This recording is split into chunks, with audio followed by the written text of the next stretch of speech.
Oi, Eli. Ei, tudo bem? Tudo bem? Cheguei. Ai, meu áudio tá baixo. Deixa eu aumentar aqui. Meu áudio tá baixo? Meu que tá. Rogério, tá nos ouvindo? Rogério tá com o microfone desligado, por enquanto.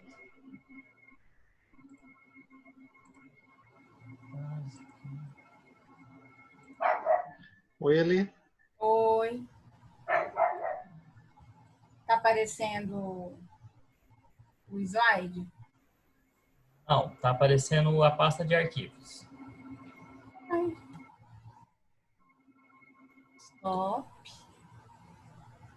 Stop share. É share screen, né, Luiz? Aham.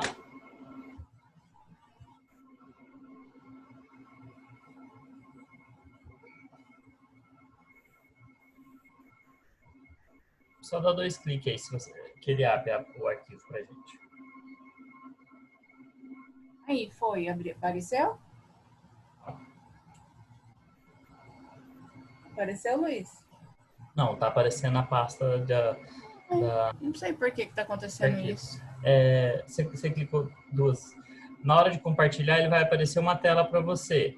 Nessa tela vai ter todas as telas que estiverem abertas no seu Eli, me computador. escuta? Você tem que escolher a que tá ele.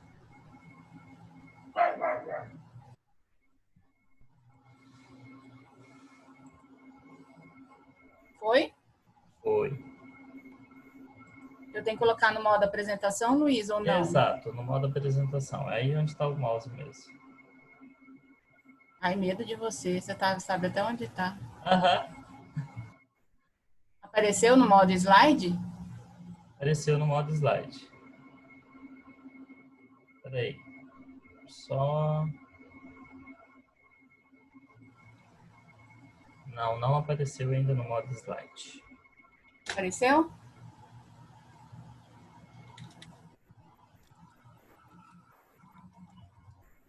Eu coloquei já no modo slide.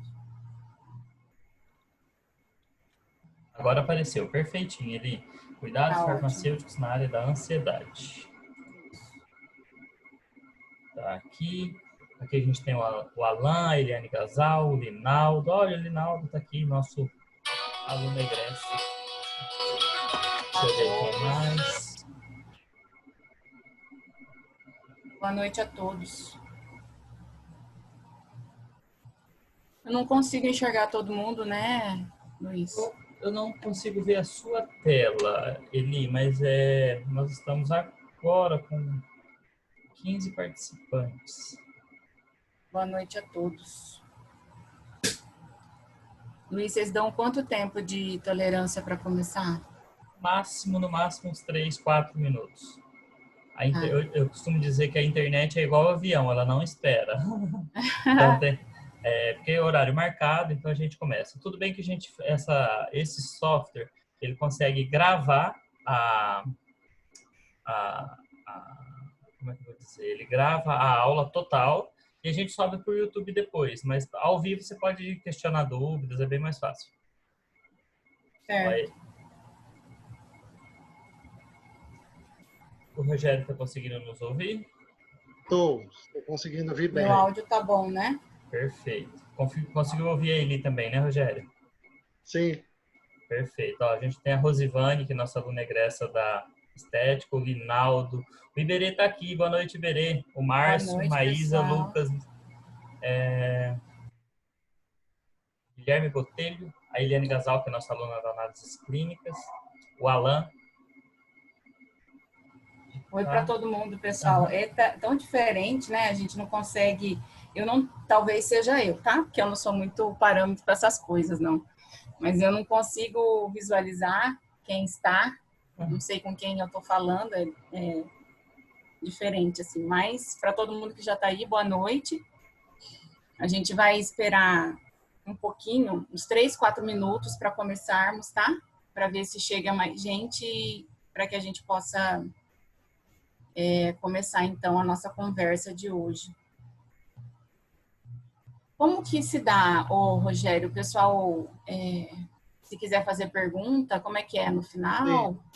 A gente tem um chat aqui, bem, se vocês clicarem na tela, tem um chat, né? Então, a pessoa pode escrever, o chat vai ficar aparecendo, piscando, e aí ali você não vai conseguir ver, porque você vai estar dando a sua explanação, mas aí eu posso ler e te interromper e fazer a pergunta que a pessoa está fazendo, tá bom? Tá, beleza. Aí, até inclusive, a Eliane Olá, já deu boa noite, o Lucas já deu boa boa noite. noite, boa Nós noite. deixamos todos os microfones desligados para não ter interferência. Às vezes, se na casa de alguém passar algum barulho, alguma coisa, aí fica entrando interferência. Então, a gente deixa todos eles silenciados agora e a gente utiliza o chat como meio de pergunta. Tá. Tem Oi, funcionado Lucas. bacana. Boa Eli, noite. nós já Boa estamos com noite. uma quantidade de participantes significante, super legal. Se o Rogério quiser fazer aí uma abertura, não sei, a gente nem combinou nada disso, é tudo bem, nossas aulas são tudo bem assim, bem perto do cliente, por mais que a gente não está perto, mas é o perto que a gente consegue da internet, né? Então vocês É, podem ficar à vontade, eu vou ficar aqui só assistindo, porque eu preciso, ninguém mais do que eu precisa entender de ansiedade. Ah, na realidade, eu queria agradecer a presença de todos. O Instituto Arel Yoga está fazendo esses encontros, né, com profissionais de diversas áreas, não só da farmácia, né, mas ontem mesmo tivemos uma aula sobre fisioterapia, mas está sendo aberta ao público de forma geral. Então, são temas interessantes, são temas que podem contemplar grande parte dos profissionais de saúde, né? E quando eu convidei a professora Elisângela para falar de um tema interessante para nós farmacêuticos, nós vivemos hoje no isolamento social, nós estamos passando por um processo incomum, algo que a gente nunca passou antes, né? E estamos ficando praticamente muito isolados em casa ou muito pouco saindo ou mudando os nossos afazeres. Então isso nos dá uma ansiedade. Ainda por cima, uma enxurrada de informações que muitas vezes a gente não sabe se são confiáveis, se não são confiáveis. Então isso gera ainda mais ansiedade aos profissionais farmacêuticos também e ao público de forma geral, né? A gente vivendo aí com o coronavírus e com a ameaça de desenvolvimento da Covid-19 no nosso meio. Então, assim, Elisângela, eu tenho que te agradecer, né, pelo convite, que você foi tão espontânea inclusive, sugerir esse tema, né? E te deixo ficar aqui à disposição para ser o moderador dessa sala hoje à noite, aqui com vocês, dizendo a todos os participantes que estão aqui, são 19, né? Que vocês podem usar o chat para fazer perguntas e aí a gente vai mediando essa conversa na realidade, tá? Não é uma conversa muito longa, né? Eu falei com a professora Elisângela, como a gente está na internet, então tudo é muito novo para todo mundo e o tempo de atenção de uma aula na internet não é a mesma de uma sala, né, presencial. Então nós não vamos passar aqui horas falando sobre ansiedade, não fiquem ansiosos quanto a isso, mas nós vamos abordar um tema bem interessante, tá? Eli, a palavra está com você. bom, primeiro eu gostaria de agradecer a oportunidade de estar aqui conversando com vocês sobre um assunto que me permeou muito durante os últimos tempos, assim. Como farmacêutica, eu tive uma experiência com farmácia clínica. eu tive um consultório farmacêutico que atendia com fitoterapia para as questões de saúde e, sem dúvida nenhuma, assim, de todos, eu iniciei o meu trabalho com fitoterapia utilizando o conceito de beleza e o conceito de beleza atrelada à saúde e usando a fitoterapia. E, assim, sem sombra de dúvida nenhuma, de 100 pessoas que eu atendia, 95 tinham queixas de ansiedade ou depressão. Então, foi algo muito novo para mim, eu não esperava essa demanda como profissional, mas como isso era recorrente, toda consulta vinha alguém com algum distúrbio, algum transtorno de ansiedade, foi algo que me levou a estudar sobre o assunto. Foi muito rica essa experiência. A cada paciente eu tive que estudar muito para tentar entender. E também vou confidencializar que eu sou uma pessoa de um perfil mais acelerado e sempre busquei alternativas para fazer um tratamento mais natural para a minha saúde, né? Eu tenho esse olhar para a saúde, para a intervenção. E para isso eu tive que estudar um pouquinho ansiedade e depressão, tanto para uso pessoal quanto para uso dos meus pacientes.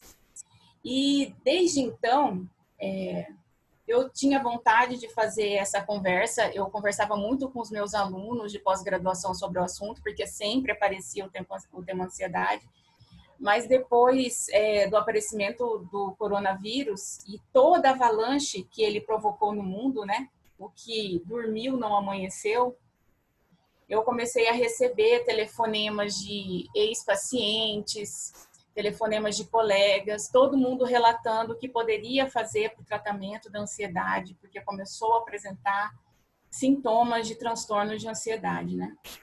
E aí eu fiquei pensando muito nisso, assim, caramba, pensando no Brasil, que as pessoas não têm acesso aos serviços de saúde de uma forma tão rápida, ainda mais dentro desse contexto em que a gente precisa estar isolado, não é fácil ir rapidamente ao hospital, não é fácil ir rapidamente ao posto de saúde. Muitas vezes, a única coisa que alguém que está dentro da sua casa é o telefone com o qual ele pode falar com um profissional de saúde que está mais acessível a ele, que muitas vezes é o farmacêutico. Então, assim, eu não sei como é que está a realidade dos colegas, mas eu acredito que deva estar chegando muita demanda para controle de ansiedade, né? E quando a gente pensa não só na ansiedade dentro, como eu acabei de dizer, que muitas vezes a farmácia ela é a forma mais acessível para as pessoas terem acesso a um serviço de saúde, muitas vezes ela é o único, dependendo do lugar. Pensa a farmácia, o ministro da Saúde falou isso, né? A farmácia tem uma capilaridade no Brasil que nenhuma outra unidade de saúde tem. Ela chega onde muitos serviços de saúde não chegam. Então, desde então, eu tinha vontade de compartilhar o que eu descobri. E quando o Rogério fez esse convite, eu fiquei muito tentada a falar e eu vou colocar aqui um pouco da minha experiência. E vocês fiquem à vontade para perguntar e também para sugerir alguma coisa que vocês tenham usado. E quando a gente fala, o tema da aula é cuidado farmacêutico, então a gente precisa contextualizar qual é o conceito de cuidado farmacêutico que a gente está trabalhando, né? O conceito de cuidado farmacêutico, ele é recente no Brasil e ele traz uma nova configuração para o trabalho do farmacêutico, que até então a atenção farmacêutica, a assistência farmacêutica que se falava, ela muito atrelada ao serviço logístico de medicamento, sempre o foco era a caixinha do medicamento.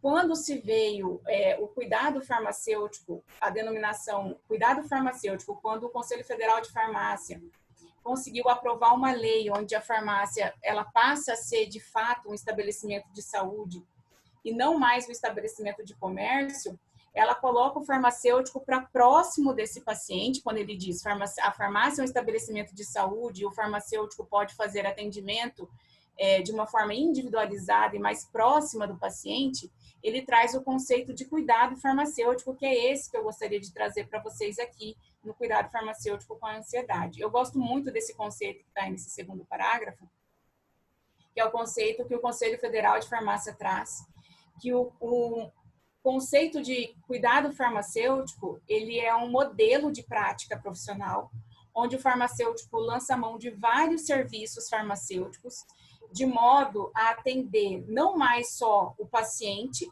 agora a gente tem uma outra configuração de atendimento farmacêutico, não é mais só o paciente, agora é o paciente, a família e a comunidade. Então, ele lança mão de vários serviços para atender agora. Ele deve sair da sua farmácia e olhar onde a pessoa que toma o remédio está inserido e como esse contexto social interfere na saúde dela.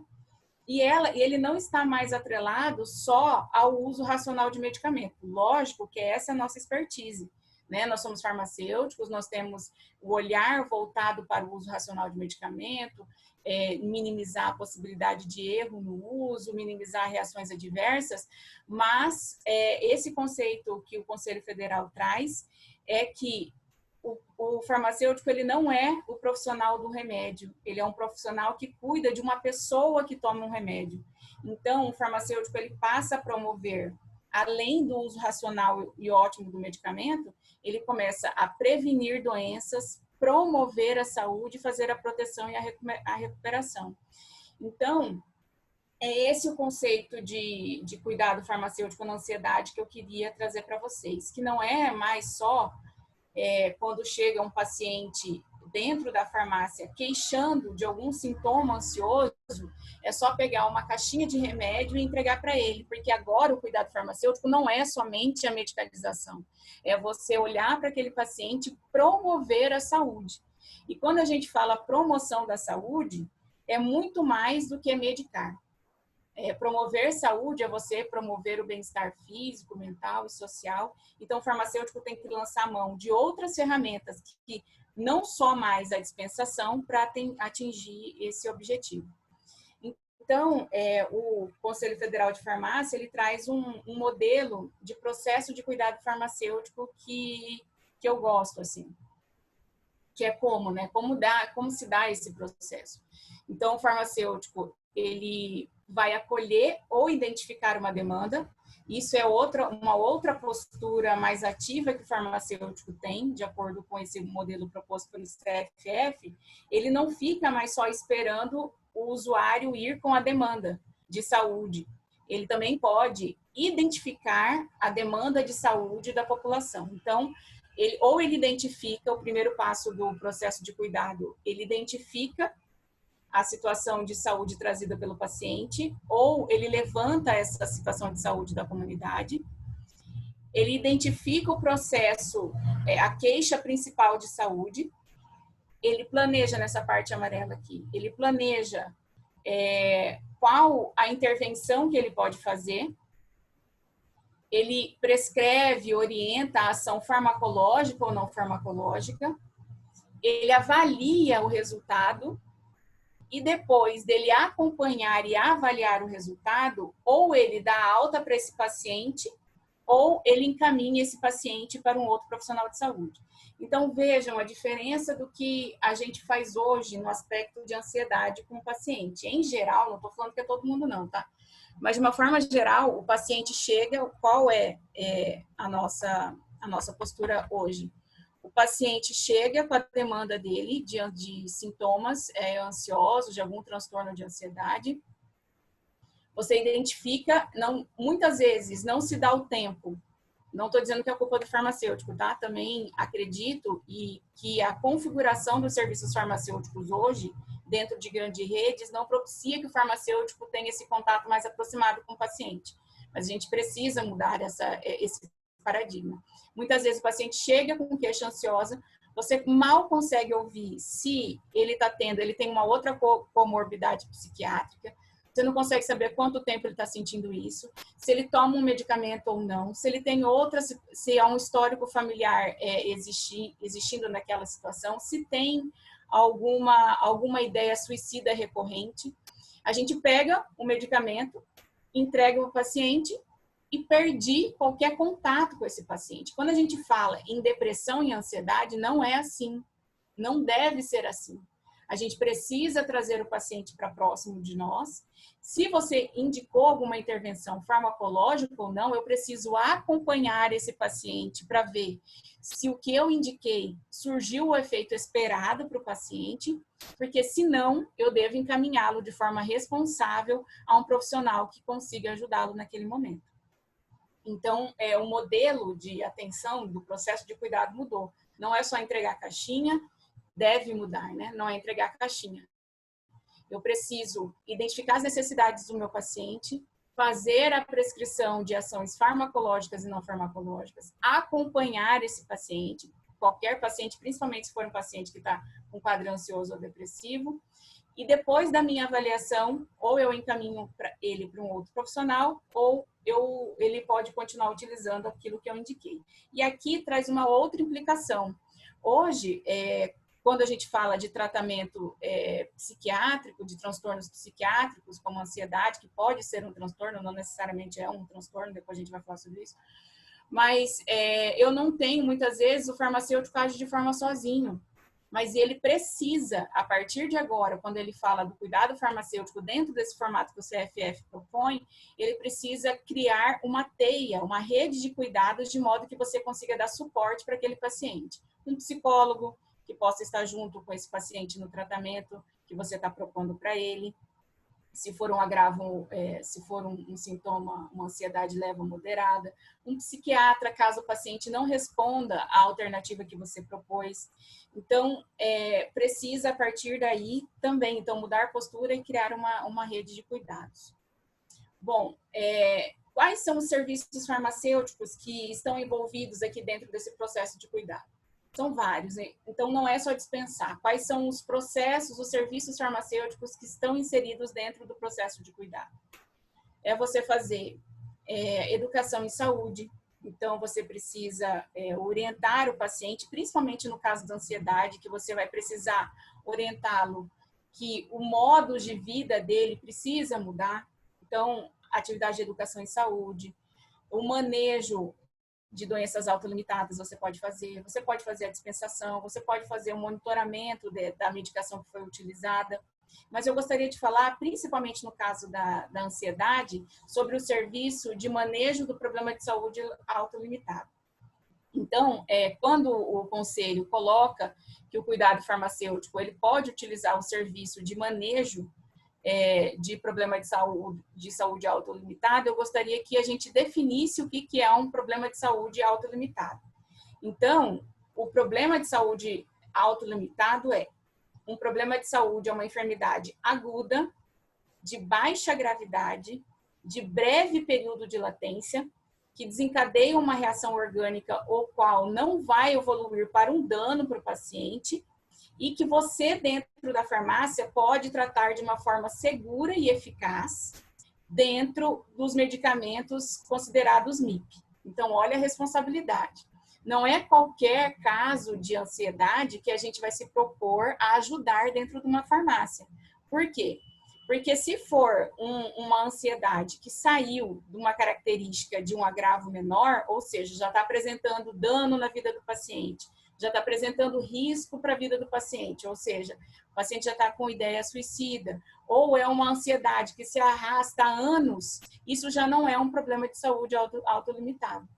Então, eu preciso conversar com o meu paciente e saber quando começaram esses sintomas, o que você está sentindo, você já usou algum medicamento, está fazendo uso de outra droga, o que está causando isso? Você precisa definir se os sintomas ansiosos oferecem risco ao paciente, se você, dentro da farmácia, com os arsenais terapêuticos que você tem, habilitados, legalizados, você conseguiria resolver o problema de saúde daquela pessoa.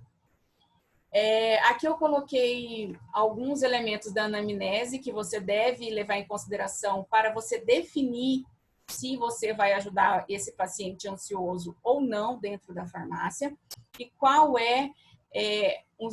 as características que você tem que levantar para definir se você vai tratar aquele paciente, os sintomas ansiosos dele, ou se você vai encaminhá-lo. Então, Você tem que levantar a queixa principal do paciente, a história da doença, ou seja, quando começou, como começou, quais são os sintomas que você sente, histórica médica pregressa, ou seja, esse paciente já tem outras comorbidades juntas, é depressivo, ansioso e tem, ou por exemplo, é uma mulher num pós-parto ou está grávida, eu preciso saber a histórica médica desse paciente, a história familiar, a história pessoal e social. Por que isso é importante? Porque muitas vezes, se a ansiedade estiver causando danos sociais à pessoa, eu tenho que avaliar se eu consigo ou não tratar esse paciente dentro da farmácia. Espera só um pouquinho que a minha filha chegou. Espera só um pouquinho, deixa eu falar.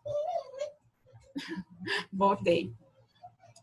E aí você também precisa fazer, quando você vai indicar alguma coisa para o paciente, você precisa fazer uma revisão de todos os problemas de saúde que ele tem, ou de toda a medicação por aparelho que ele usa, para você fazer uma indicação segura e uma orientação correta no uso de um medicamento, ou até mesmo de uma postura não medicamentosa, né? Uma sugestão não medicamentosa para avaliação, para o cuidado desse paciente. E aí, gente, eu trouxe para vocês o seguinte, que então vocês têm que levantar, então, quando eu falo isso, as pessoas pensam, isso é praticamente impossível dentro de uma estrutura hoje da farmácia, em que tudo é muito corrido, né? O paciente, ele não quer ouvir o farmacêutico, ele só quer pegar a caixinha dele e ir embora, mas é o que eu disse, assim, é uma mudança de paradigma, de postura. Eu acho que os que estão em grande rede, eles não conseguem ter muitas vezes, essa relação com o paciente, esse tempo para ouvir, para fazer uma boa indicação, um bom processo de cuidado.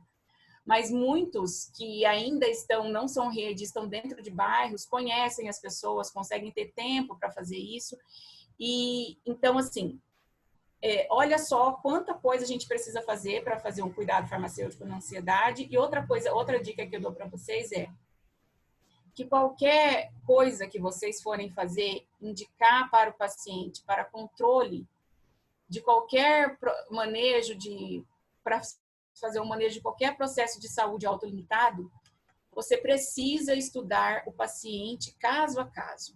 E uma ferramenta importante é fazer a busca de estudos, de artigos científicos que mostrem evidência científica de qual é a melhor forma de tratar o paciente. É a forma mais segura. Então, eu trouxe para vocês um portal que é disponibilizado pelo Ministério da Saúde, esse Saúde Baseada em Evidências que vocês têm aí. Quem já foi meu aluno sabe que eu sempre indico isso. Então, assim, eu vou tratar um paciente, eu vou começar a tratar a ansiedade leve na minha farmácia, a indicar tanto produtos que eu possa, ações medicamentosas e não medicamentosas, que o farmacêutico pode indicar para tratamento de ansiedade leve, qual eu vou utilizar? Então, ao invés de levar em consideração o que o mercado está mandando, qual é o produto que está na moda, o que o Instagram está falando, ou o que o vendedor está falando para você, você senta, vai no portal do Ministério da Saúde, pega lá tratamento da ansiedade, leia sobre o assunto e veja o que há de evidência científica, o que te dá segurança para você indicar para um paciente ou não. Bom, então vamos falar um pouquinho sobre ansiedade. Agora que a gente já viu qual que é o conceito de cuidado farmacêutico, a gente precisa saber que ansiedade, você precisa conversar com o paciente, como eu disse, porque precisa levantar muitas informações, porque a ansiedade, ela pode ser desde um transtorno psiquiátrico, como uma reação natural de um paciente. E o que você vai saber se isso é um transtorno psiquiátrico, está apresentando um transtorno psiquiátrico, ou é uma reação natural da pessoa, se você tiver tempo para conversar com ela. Então, a ansiedade, ela é um processo natural da nossa vida. Então, se não fosse a ansiedade, olhando o processo de seleção natural, talvez a gente nem tivesse sobrevivido até aqui, né, quanto humanidade. Porque a ansiedade é uma percepção individual do indivíduo é bom, é uma percepção do indivíduo sobre uma realidade que ele encara como um risco, como um perigo para ele, como ele encara aquele processo que ele está vivendo como um perigo, ele vai lançar a mão de ferramentas que faça com que o corpo dele se prepare para a reação com aquele perigo. Então, isso é natural. O que a gente está utilizando, o que todo mundo está vivendo hoje, que... Você quer falar alguma coisa, Rogério? Quer falar alguma coisa, não? Não, Eli. Ah, Estou tá. escutando. Tá. Agora, Tá bom. se alguém quiser fazer pergunta, usa o chat, tá? Tá. Tô aqui, Uhum. É que você levantou a mão, achei que você estivesse não, querendo falar eu alguma fui coisa. corrigir meu óculos aqui. Ah, tá. Então, assim, o que estamos vivendo hoje de ansiedade é natural. Todo mundo está um pouco ansioso, como o Rogério disse. A gente não sabe o que vai ser da humanidade, a gente não sabe a proporção que isso vai tomar, a gente não sabe como tratar. Então, é normal que todo mundo esteja com modus operandi de como eu vou sair dessa nesse momento que a gente está vivendo. Mas quando é que a gente precisa olhar para essa situação com mais carinho e ver se eu preciso encaminhar esse paciente ou propor uma intervenção de um MIP que consiga ajudar aquela pessoa? Quando a ansiedade, o processo ansioso começa a trazer prejuízo para o paciente. Então, todas as vezes. Então, o que é a ansiedade? Ela é uma composição, é uma combinação de algumas variáveis. O paciente, ele tem sintomas físicos, ele sente que ele está em perigo, então ele tem sudorese, taquicardia, dor no peito, muitas vezes. Ele é invadido de pensamentos catastróficos, então ele acha que algo muito horroroso vai acontecer. E alteração de comportamento, ele começa a ter medo, se esquivar de algumas situações. Então, quando é que eu sei que eu devo encaminhar esse paciente ou quando eu tenho que propor, às vezes, um fitoterápico, por exemplo, para ajudar aquele paciente a sair daquele quadro? Quando essa situação de perigo que ele passa, muitas vezes é uma invenção dele, ou seja, o que ele vive não apresenta uma situação tão catastrófica assim, e ele tem uma reação exacerbada à situação que ele está vivendo, como também muitas vezes ele tem realmente, ele tem razão para o medo que ele está sentindo, só que a resposta que ele traz para aquele quadro traz prejuízo para a vida dele, ou seja, traz sofrimento, e muitas vezes ele tem alteração profissional, alteração pessoal, que faz com que a vida dele não consiga funcionar de uma forma plena. Então, o paciente para de trabalhar, ele não consegue mais frequentar, por exemplo, viajar de avião, não consegue mais pegar elevador. Então, a gente precisa olhar e ver quando que ele precisa de uma intervenção mais, às vezes, medicamentosa ou encaminhamento. Quando a ansiedade se torna um prejuízo para a vida dele. Mas o paciente apresentou uma ansiedade, mas ele consegue voltar ao status normal depois de analisar, não, olha, realmente a gente está passando por essa pandemia, mas no momento agora está tudo bem, não está nada acontecendo, ele volta às condições normais dele, é um paciente que ele não precisa muitas vezes de um encaminhamento. Então, a ansiedade necessariamente ela precisa do prejuízo e do sofrimento social para que a gente indique ou encaminhamento para um outro profissional, ou muitas vezes você fazer a indicação de um produto ou de uma ação não farmacológica que possa ajudar aquele paciente. Outras coisas que são importantes. A ansiedade ela é caracterizada como um transtorno psiquiátrico quando ela tem intensidade. Então, é o que eu disse para vocês, há um sofrimento. O paciente, ele tem sintomas físicos que muitas vezes ele pode achar que ele vai morrer, que ele vai infartar, por exemplo, quando se fala de transtorno de pânico. Então, tem que ter uma intensidade exacerbada, uma persistência, ou seja, não é algo que passou, que aconteceu e passou. Não. O estímulo passou, mas aquele paciente continua ansioso, com todos os sintomas de alerta, de perigo que ele tem. E a frequência. Não é um episódio que vai fazer com que aquele paciente seja encaminhado imediatamente para um psiquiatra, por exemplo. Mesmo se for encaminhado, o psiquiatra vai acompanhar, porque precisa ter uma frequência no distúrbio naquelas reações exacerbadas para que seja caracterizada como um transtorno de ansiedade. Bom, como é que se faz o diagnóstico? Nós não fazemos diagnóstico. Quem faz o diagnóstico é o médico psiquiátrico. Mas o que a gente faz é ter ouvido para ouvir e perceber que pode ser um transtorno de ansiedade.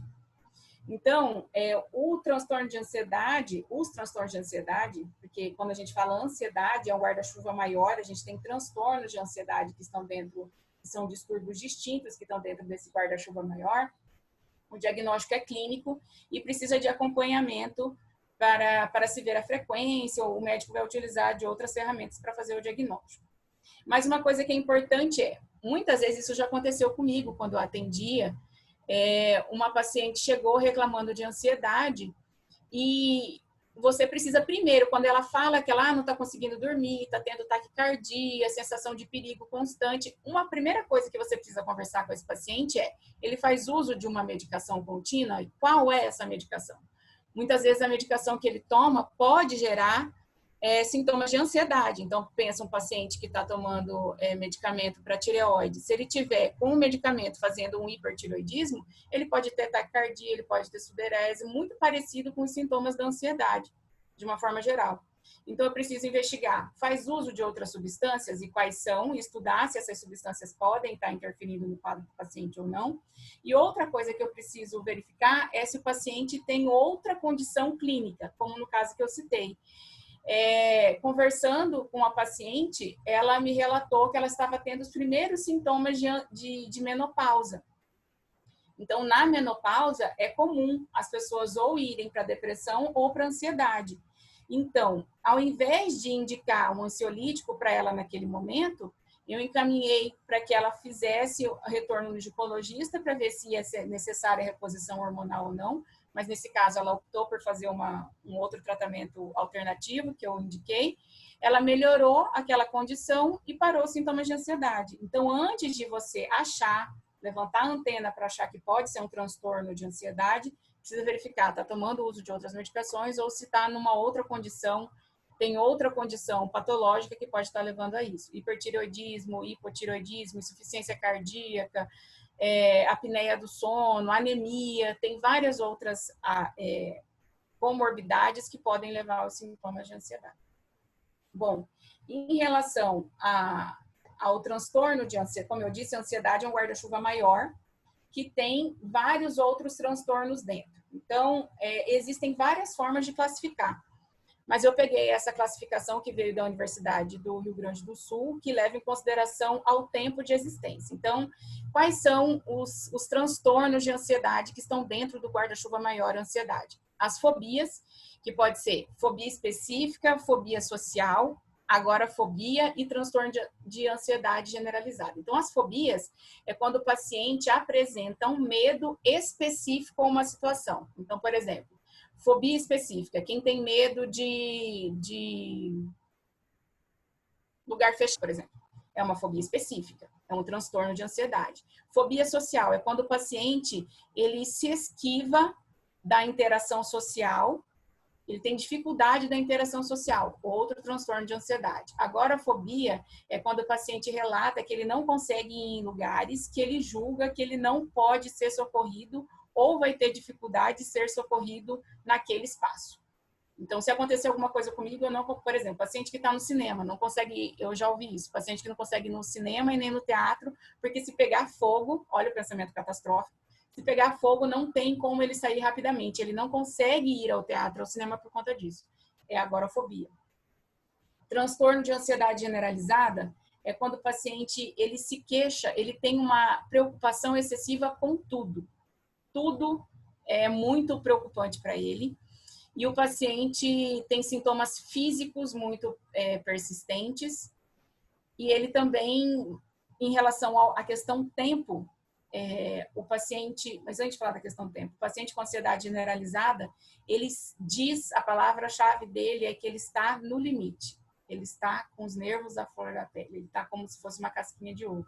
Então, tudo na vida dele está gerando muita preocupação. Coisas do cotidiano, então, transtorno de ansiedade generalizada, muito sintoma físico, e as fobias. Em relação ao tempo, a Universidade do Rio Grande do Sul, ela leva em consideração que precisa ter um espaço mínimo de 6 meses desses medos acontecendo para que seja fechado o diagnóstico de ou agorafobia, fobia específica, transtorno de ansiedade generalizada. Tá? Então, e no transtorno de ansiedade generalizada, necessariamente o fator tempo, 6 meses, precisa estar presente. O transtorno do pânico é quando existe um medo súbito que o paciente é tomado, ele começa a ter sintomas físicos, taquicardia, sudorese, dor no peito, e ele acha que há algo muito terrível com ele, ou muitas vezes ele vai morrer, ele está infartando naquela situação, transtorno do pânico.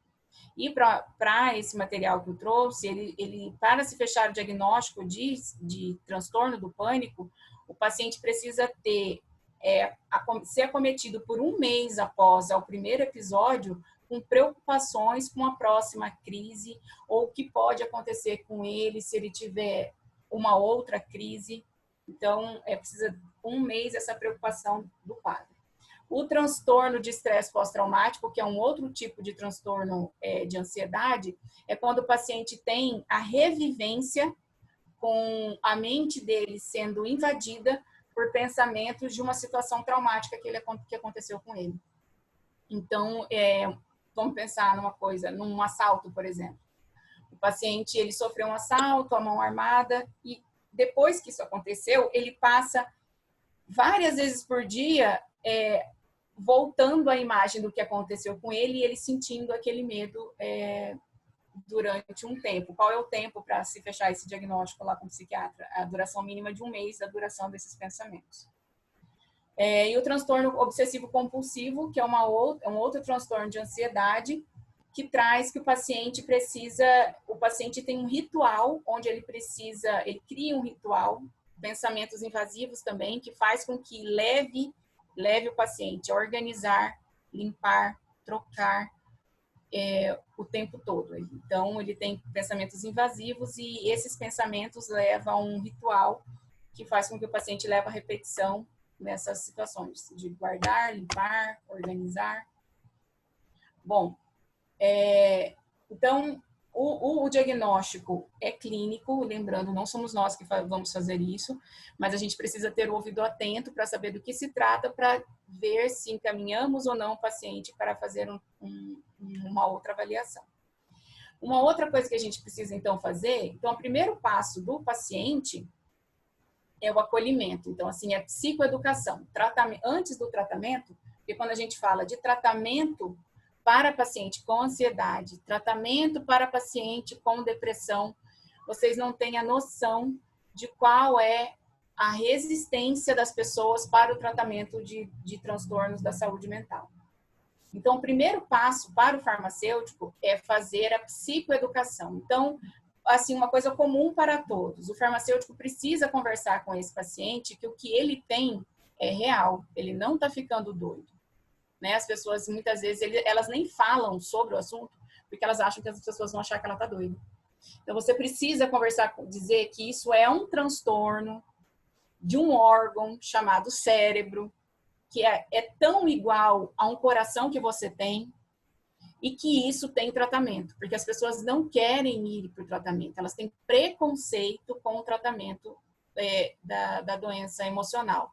E o que é uma bobeira, porque você precisa passar para esse paciente que existe tratamento, que existem outras pessoas que passaram por isso e que esse tratamento é eficaz, que não precisa sofrer, né?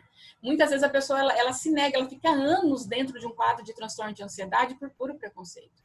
Então, para todos os pacientes, você falar que o que ele está sentindo não é coisa, ele não está ficando doido, é um problema da saúde mental, sim, mas existe tratamento, que a ansiedade é normal, que muitas vezes só está tendo o alarme dele está ligando fora de contexto, mas que existe tratamento para isso. Então, a gente precisa conversar. E uma coisa que você precisa fazer para levar o paciente a aderir ao tratamento, e o farmacêutico é fundamental nisso, nessa adesão, é você tentar todas as vezes que ele disser que ele não vai fazer o tratamento, que ele não quer tomar remédio, você listar com ele quais são os malefícios do transtorno para ele. Como é que você se sente? Eu parece que eu vou morrer, eu não consigo sair, nananana. E o que a medicação pode fazer por você? Ele ter a consciência que a medicação vai melhorar a vida dele. Então, para todo mundo, então a primeira coisa é você desmistificar o tratamento das patologias da saúde mental, e nesse caso do transtorno psiquiátrico da ansiedade, que como transtorno, não como um processo natural. Você falar com os pacientes, muitas vezes eles podem relatar com os pensamentos negativos e desagradáveis, que não adianta você brigar com esses pensamentos. Se o paciente relatar isso para você, que vira e mexe, vem pensamento, ele não quer pensar, você orientá-lo que não precisa tentar controlar o pensamento, é só não dar importância para ele, é saber que ele existe ali, mas você não precisa tentar combatê-lo, porque quanto mais você tenta não pensar, mais você pensa. Então, pedir para ele, todas as vezes que vier um pensamento ruim dentro do tratamento, é buscar o foco para uma outra coisa e não dar bola para aquele pensamento. Comportamentos evitativos e medos, se você entrar em contato com um paciente que tem, por exemplo, fobia de alguma coisa, que o tratamento é a exposição ao que causa medo, sim.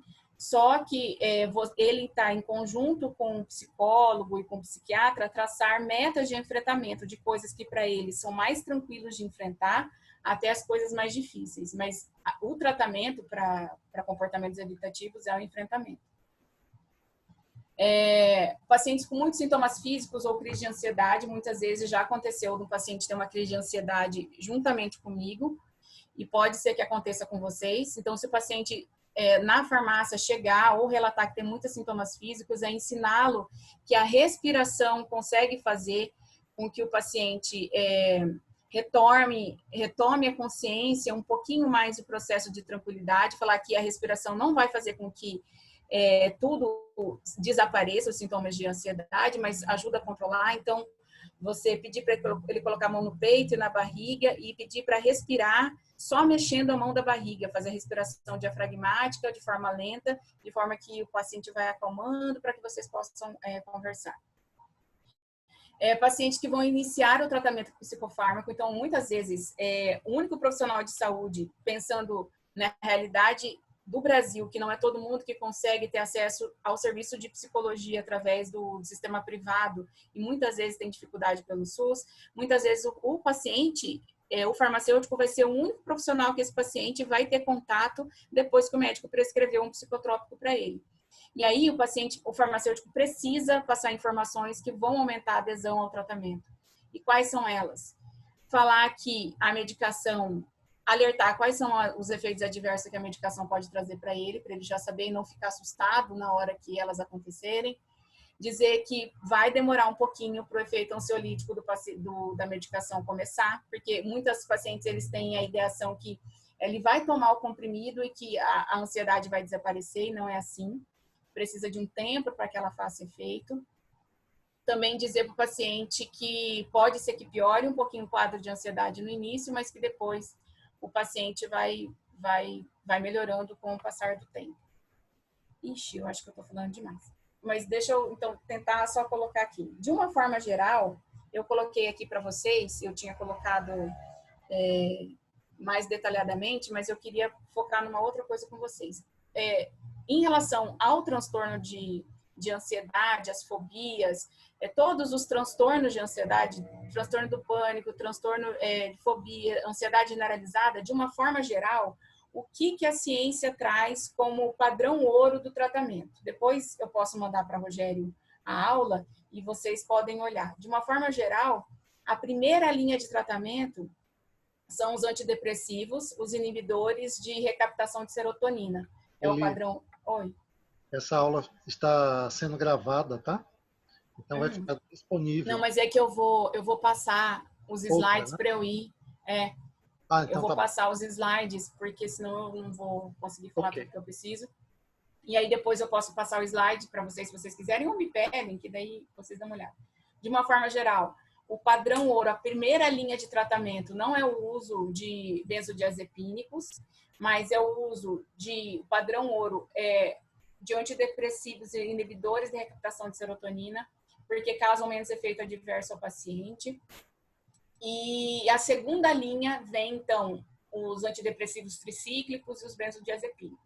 E assim, de uma forma geral, de todos os transtornos, o padrão ouro é esse, e a segunda opção são essas outras alternativas. Mas o que eu queria dizer para vocês é o seguinte, que no tratamento, o tratamento não é de ansiedade, não é só medicamentoso. Então, tem um artigo lá que fala o seguinte, eles comparam o paciente que faz o tratamento de ansiedade somente com fármaco e o paciente que faz o tratamento somente com terapia e o paciente que faz o tratamento somente com os dois, com terapia e com a medicação. Então, o padrão ouro do tratamento da ansiedade é a associação entre psicoterapia e a medicação. Porque os pacientes, eles tendem a ir só tomar medicamento. Só o medicamento, muitas vezes, não funciona. Por quê? Dá uma aliviada no sintoma físico, mas o paciente, ele precisa entender que precisa ter uma correção na forma desse paciente analisar a realidade. E quem vai ajudar isso é a psicoterapia. Dentro das ferramentas de psicoterapia indicadas para o tratamento de ansiedade, a terapia cognitiva comportamental é a linha da psicologia que é mais recomendada pela ciência para o tratamento. Então, o que eu sugiro para vocês? Eu tenho isso. Eu tinha aqui a que eu indicava e ela continua sendo a mesma. Peguem as psicólogas que estão dentro do seu bairro, vejam quais delas atendem pela linha da terapia cognitiva comportamental e encaminhem seus pacientes, porque o tratamento não é só medicamentoso. O padrão ouro precisa ser psicoterapia associada ao fármaco. Deixa eu passar aqui todos os transtornos. E aí, assim, o que eu preciso... Olha, existe, então, a possibilidade do paciente chegar até você já com a receita, né? Então, está prescrito lá um antidepressivo, um benzodiazepínico, muitas vezes associado para um tratamento agudo, enquanto o antidepressivo não faz o efeito, o antidepressivo de primeira linha. Mas, muitas vezes, esse paciente pode chegar por demanda espontânea para você, dizer, olha, eu não estou bem, comecei a sentir medo de coisas que eu não existi, que eu não tinha, esse medo não passa, comecei a evitar situações por conta desses sentimentos novos.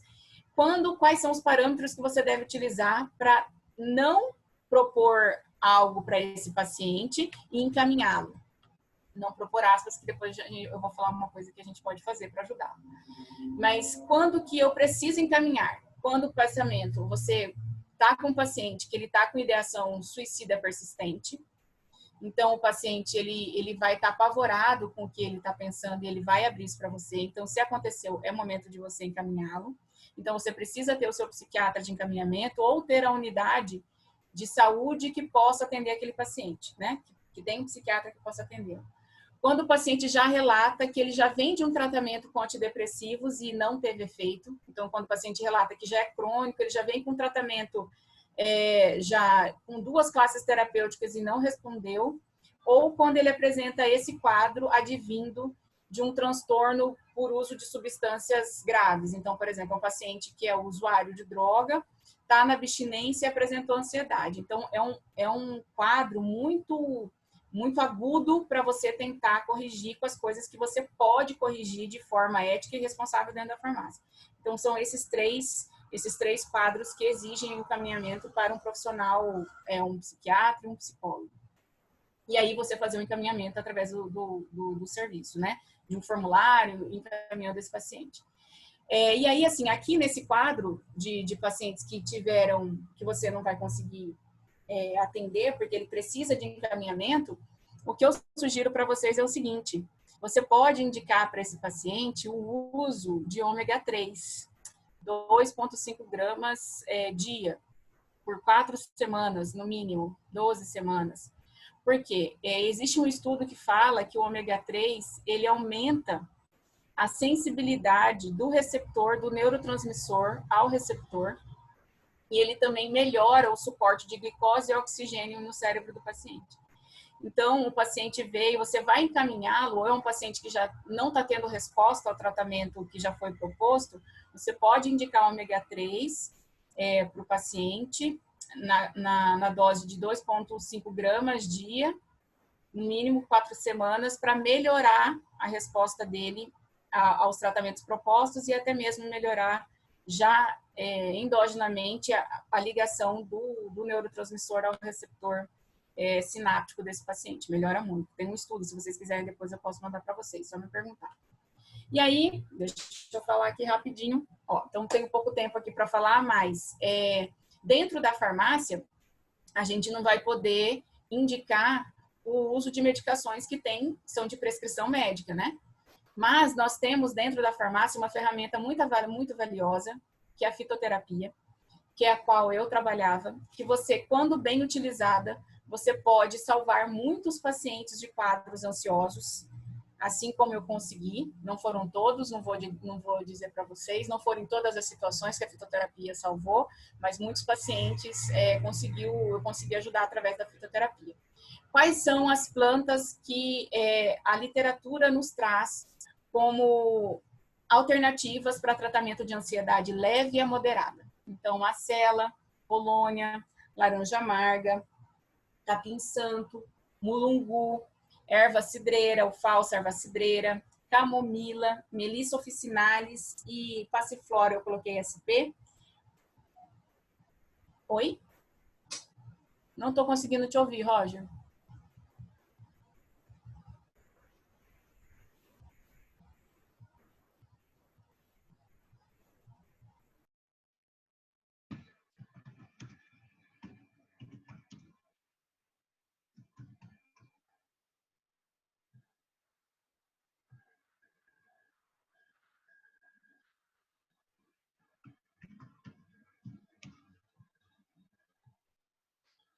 Eli, você me escuta? Desative, o seu microfone está bloqueado. Deixa eu ver aqui. Agora foi? Sim, agora sim. Tá. Então, são essas plantas que a literatura nos traz como plantas que podem ser utilizadas em transtornos de ansiedade leve a moderada. Aí, leve em consideração aquilo que eu falei para vocês. Se a literatura me traz isso aqui, vai lá naquele site que eu indiquei e vê o que a literatura, o que a pesquisa científica tem produzido de conhecimento, de modo que fundamente a indicação de plantas medicinais para o uso de ansiedade leve a moderada. E aí, eu trouxe para vocês... Ih, Roger travou aqui. Travou? Travou. Você pode sair e entrar novamente. Stop share. Espera só um pouquinho, tá? Isso.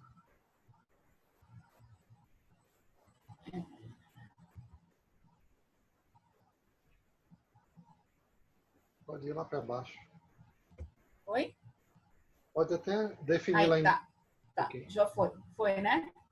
Foi. Então, algumas coisas que eu queria dizer para vocês. Então, tem esse estudo aqui que faz um levantamento, uma revisão de todos os estudos clínicos utilizando planta medicinal para ansiedade. E aí ele traz algumas plantas. Esses estudos que eu selecionei para vocês, eles trazem várias plantas que podem ser utilizadas dentro da ansiedade generalizada. Só que eu tentei enfocar nessas que a gente acha mais corriqueiramente na farmácia, porque eu posso falar de planta para vocês que tem um ótimo efeito, mas que você não vai achar aqui. Então, eu tentei selecionar rapidamente aquelas que a gente acha fácil. A planta mais utilizada, mais estudada para efeito ansiolítico, não só para ansiedade generalizada, mas como outros transtornos, sem dúvida é a cava-cava. Existe um estudo que diz que não teve diferença entre ela e placebo, mas 2 outros que corroboram o uso dela, dizendo que ela tem um efeito ansiolítico. Só que o que eu queria dizer para vocês é que, apesar de alguns estudos indicarem efeito adverso leve, existem 100 relatos de dano hepático da cava-cava.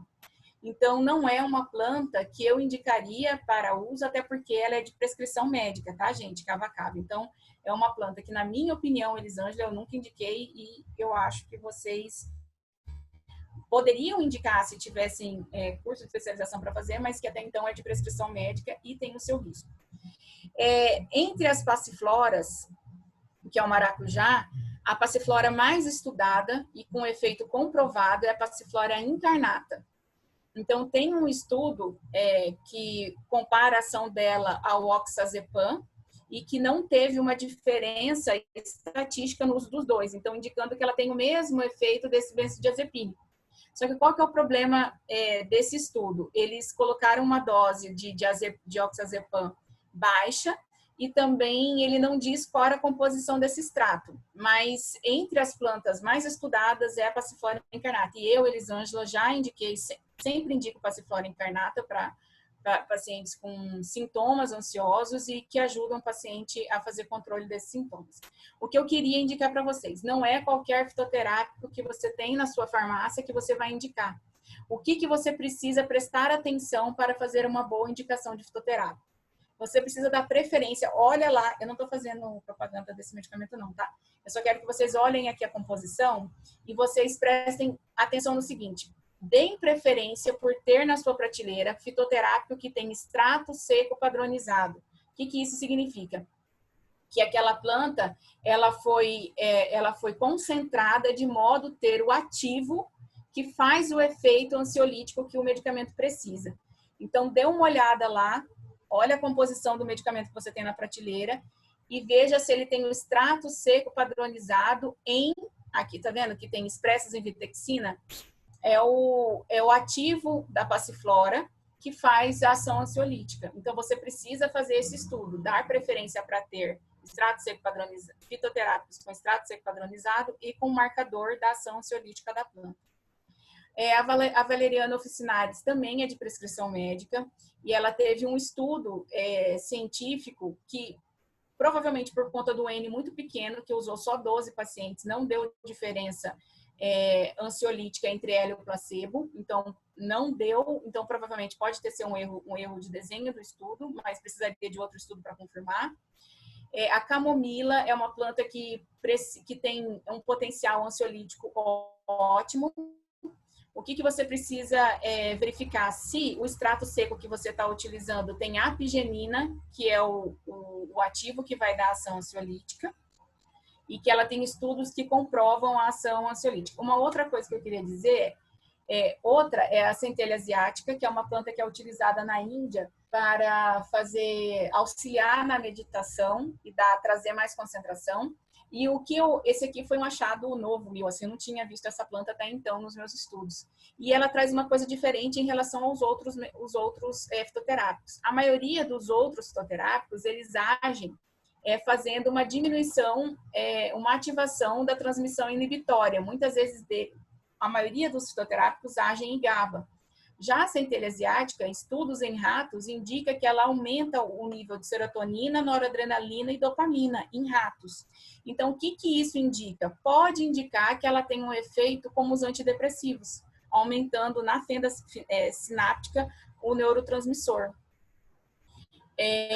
Então, ela tem 2 estudos que dizem da ação ansiolítica dela, e num dos estudos, eles colocam que teve, além da diminuição da ansiedade, teve também diminuição da sensação de estresse e depressão, então indicando que ela pode ter uma ação antidepressiva. Então, mas o que eles colocam nesse estudo aqui? Que o formulário que eles utilizaram para fazer a avaliação se aumentou ou não a ansiedade não foi padronizado. Então, ele sugere que seja replicado novamente essa pesquisa. Deixa eu só colocar aqui. Em relação à centelha asiática, são os triterpenos que têm ação ansiolítica que foi estudada, tá? A Melissa officinalis, ela tem estudos que comprovam a ação dela, porém ela tem uma ação mais indutora do sono do que ansiolítica. Então, eu indicaria para um paciente que está mais com transtorno de sono do que ansiedade. Então, assim, falei rápido. Estou no tempo, né, Roger? Eu falei rapidamente, mas assim, para dizer, só queria deixar claro que você precisa ter muita responsabilidade em saber que não é qualquer paciente que você vai conseguir ajudar dentro da farmácia com ação farmacológica. Você precisa ter consciência profissional que existem pacientes que você precisa ter a responsabilidade de encaminhar. E que a gente vive um momento único na farmácia e que tudo isso que eu falei para vocês é muito novo, às vezes parece utópico, mas que a gente precisa fazer essa guinada de transformação de postura profissional para que a gente atinja o modelo de cuidado farmacêutico que a gente precisa e a população precisa. E aí, para a gente fazer isso rapidinho, Roger, como eu disse lá no início, que o cuidado farmacêutico ele não é só a indicação de medicamento, fazer a dispensação ou a prescrição de medicamentos, ele também precisa promover a saúde. Eu gostaria de deixar para vocês duas ferramentas que são muito importantes no controle dos transtornos de ansiedade. Você incentivar o exercício físico da sua comunidade, porque já é estabelecido que o uso de exercício físico de forma 30 minutos todos os dias pode trazer benefícios para a condição física da pessoa e emocional. E dentro da ansiedade, você vai aumentar o nível de endorfinas, então a sensação de bem-estar do paciente vai melhorar. Isso aqui é uma ferramenta, não é assim, tem que fazer exercício físico. Não, promova ferramentas que levem o seu paciente a se exercitar. Então, todos os pacientes que entraram em contato comigo, ex-pacientes que entraram em contato comigo e que relataram de sintomas ansiosos, eu mandei link de exercício físico para se fazer em casa para fazer. É ferramenta. Exercício físico é tratamento, você precisa incentivar. Então, assim, promover uma caminhada ou um grupo de caminhada dentro do seu bairro, que as pessoas possam não, quando a gente sair do Covid, né? Um grupo de caminhada, ou você pegar os grupos que você está tendo hoje, encaminhar links de exercício que eles possam fazer em casa é importante. Só que uma coisa em relação ao exercício físico é importante destacar. Não é qualquer exercício físico. É exercício físico leve e moderado, porque se você indicar o paciente e não fizer essa orientação, ele pode ter sintomas que desencadeiam o pânico dele. Então, se o paciente fizer um exercício muito exagerado da taquicardia, ele pode achar que ele vai ter o pânico e ele desencadear uma crise. Então, é exercício leve a moderado. E outra... terminei, né? E outra é a meditação. Tá. Não, eu só te interrompendo para te fazer uma pergunta que a Eliane Gasal colocou aqui no grupo. Remileve, que é húmulus e valeriana, pode dar sudorese? Pode sim, pode dar boca seca e sudorese. É uma reação adversa. E aí, e a meditação, que é você conseguir ajudar o seu paciente, principalmente aqueles que têm muito sintoma físico, a respirar melhor e a controlar os pensamentos. Então, eu tenho um link de um grupo também, muitas vezes eu entro junto para a gente meditar junto, coloco um link, tem um link dentro do YouTube que vocês podem indicar para o paciente, yoga para você. Eu gosto muito da técnica que eles utilizam. E a meditação na ansiedade é todo dia, assim como exercício, 2 vezes por semana. Você fala, nunca que um paciente ansioso vai meditar, tá louca?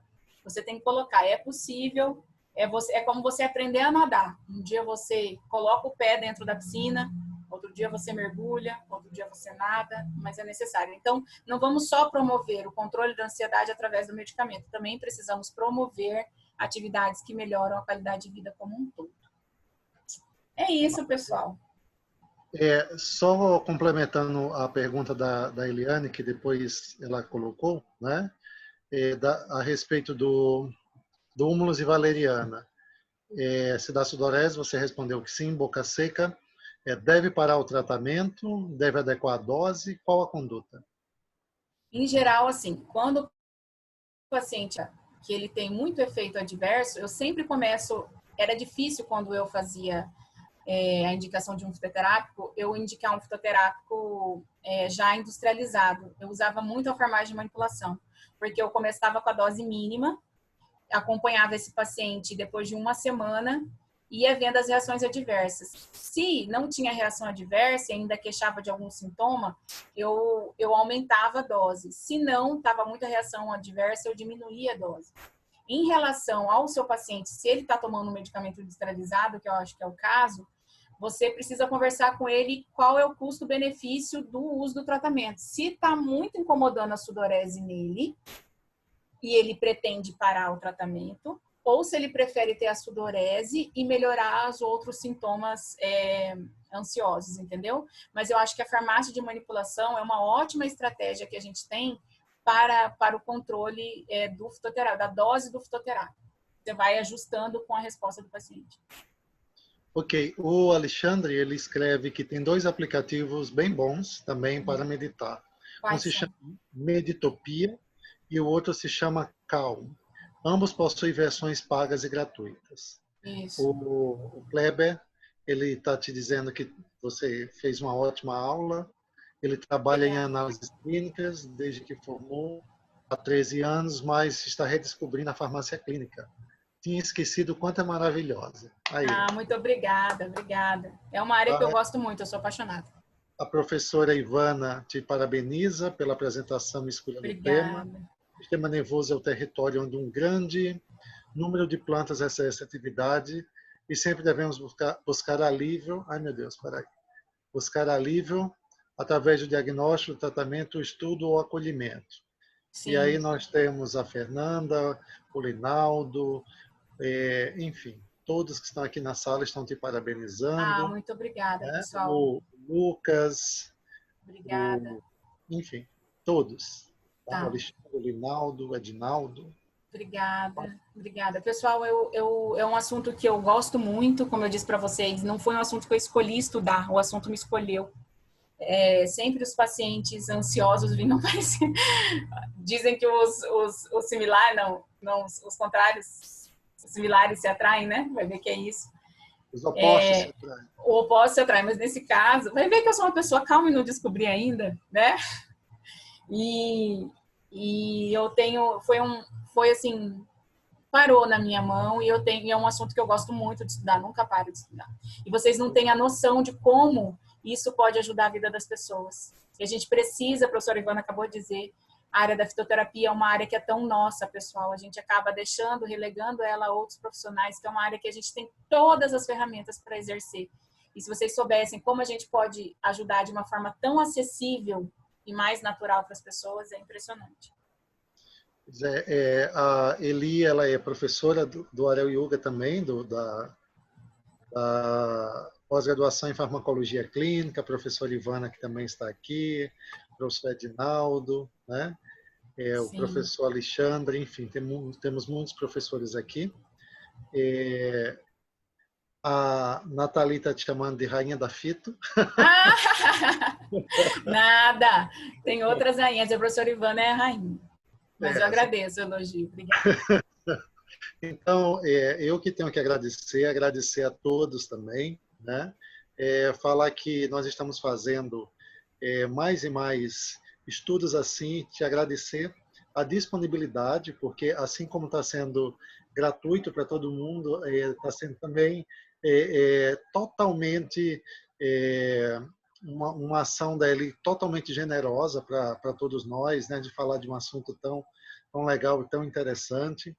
E é isso que a gente acredita, né? Nós acreditamos que a partir de agora nós vamos tomar um rumo de falar cada vez mais sobre temas de farmacologia clínica aqui também, né? A partir dessas mini aulas, né? Fazer na realidade uma pequena degustação do que a gente pode ir além, né? Na nossa profissão farmacêutica. E eu fico muito feliz, reitero, né? Tudo o que os nossos colegas estão falando aqui no chat, né? Porque realmente a sua aula foi incrível, a sua disponibilidade maior ainda, né? Foi muito boa também, e o feedback, né? Que é esse feedback tão prazeroso que nós temos dos nossos colegas. Essa aula vai ficar gravada, nós vamos disponibilizar, vai subir para o YouTube, né? E aí esse momento vai ficar eternizado. Tá, e gostaria de dizer o seguinte, se vocês, qualquer colega, agradeço a disponibilidade, como eu falei, agradeço vocês estarem aqui comigo numa quinta-feira à noite, né, quinta-feira santa, para falar desse assunto tão relevante, e dizer que me procurem aí nas redes sociais, ou qualquer dúvida que vocês tiverem em relação ao assunto, pode me procurar, eu tenho muito prazer em compartilhar, tá? Ok. Obrigado, professor Ivan. Obrigada. Beijos. E colocou aqui falando sobre o Instituto também. O professor Edinaldo fala que acredita que através do CRF, enquanto conselheiro, vamos fazer uma rastreabilidade de farmacêuticos lotados no CAPES. E a partir daí, propor projetos de educação continuada. Maravilha, vamos nessa. Maravilha. A população precisa, sim. Fabiola, você no finalzinho, mas vai ficar gravado, tá bom? Então, Tá bom. um abraço para todos, boa noite, excelente Sexta-feira Santa. Isso, para todos nós. Para todos Muita nós. paz, muita luz para todo mundo. Tchau, tchau, Eli. Obrigadão. Obrigada, Luiz. Tchau. Obrigada, pessoal.